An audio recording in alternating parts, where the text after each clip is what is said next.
दोस्तों, हिंदू शास्त्रों के अनुसार कहा जाता है कि दूसरों की मदद करना ही सबसे बड़ा धर्म है।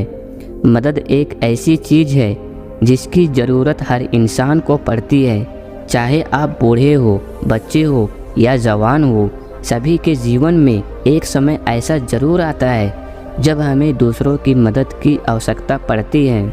आज दुनिया में हर इंसान ये बोलता है कि कोई किसी की मदद नहीं करता, पर आप खुद से पूछिए, क्या आपने कभी किसी की मदद की है? अगर नहीं तो आप दूसरों से मदद की उम्मीद कैसे कर सकते हैं? दोस्तों, चलिए इस कहानी को समझते हैं एक वीडियो के माध्यम से। किशोर नाम का एक लड़का था जो बहुत गरीब था। दिन भर कड़ी मेहनत के बाद जंगल से लकड़ियां काट के लाता और उन्हें बाजार में बेचा करता।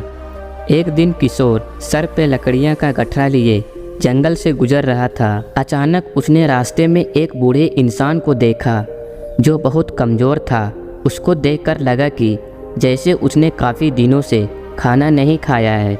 किशोर का दिल पिघल गया, लेकिन वो क्या करता? उसके पास खुद खाने को नहीं था। वो उस बूढ़े व्यक्ति का पेट कैसे भरता? यही सोचकर दुखी मन से किशोर आगे बढ़ गया। कुछ दूर आगे चलने के बाद किशोर को एक औरत दिखाई दी जिसका बच्चा प्यास से रो रहा था, क्योंकि जंगल में पानी कहीं भी नहीं था। बच्चे की हालत देखकर किशोर से रहा नहीं गया, लेकिन किशोर बेचारा क्या करता? खुद के पास जंगल में पानी नहीं था। दुखी मन में वो फिर आगे चल दिया। कुछ दूर आगे जाने के बाद किशोर को एक व्यक्ति दिखाई दिया जो तंबू लगाने के लिए लकड़ियों की तलाश में था। अब किशोर ने उनसे सारी लकड़ियां बेच दी और बदले में उसने किशोर को कुछ खाना और पानी दिया। अब किशोर के मन में कुछ ख्याल आया और वो खाना पानी लेकर वापस जंगल की ओर दौड़ा और जाकर बूढ़े व्यक्ति को खाना खिलाया और उस औरत के बच्चे को भी पानी पीने को दिया। ऐसा करके किशोर बहुत अच्छा महसूस कर रहा था। उसके कुछ दिन बाद किशोर एक दिन एक पहाड़ी पर चढ़कर लकड़ियां काट रहा था। अचानक उसका पैर फिसला और वो नीचे आ गिरा। उसके पैर में बहुत बुरी तरह से चोट लग गई और वो दर्द से चिल्लाने लगा। तभी वही बूढ़ा व्यक्ति भागता हुआ आया और उसने किशोर को उठाया।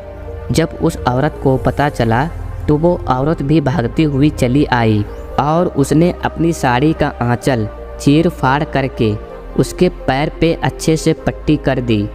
अब किशोर थोड़ी देर बाद बहुत अच्छा महसूस कर रहा था। दोस्तों, दूसरों की मदद करके भी हम असल में खुद की मदद कर रहे होते हैं। जब हम दूसरों की मदद करेंगे तभी ज़रूरत पड़ने पर कोई दूसरा हमारी भी मदद करेगा। दोस्तों, आज इस कहानी को सुनते हुए एक वादा कीजिए कि रोज़ किसी की मदद ज़रूर करेंगे। रोज़ नहीं तो कम से कम सप्ताह में एक बार, सप्ताह में नहीं तो कम से कम महीने में एक बार, पर किसी न किसी लोगों की मदद ज़रूर करेंगे। दोस्तों, ज़रूरी नहीं है कि मदद पैसे से ही किया जाए। आप किसी वृद्ध व्यक्ति को सड़क पार करा सकते हैं, या किसी प्यासे को पानी पिला सकते हैं, या किसी हताश इंसान को सलाह दे सकते हैं, या किसी को खाना खिला सकते हैं। यकीन मानिए, ऐसा करते हुए आपको बहुत खुशी मिलेगी और लोग भी आपकी मदद ज़रूर करेंगे। दोस्तों, इस कहानी से आपको क्या सीख मिला हमें कमेंट करके ज़रूर बताएं।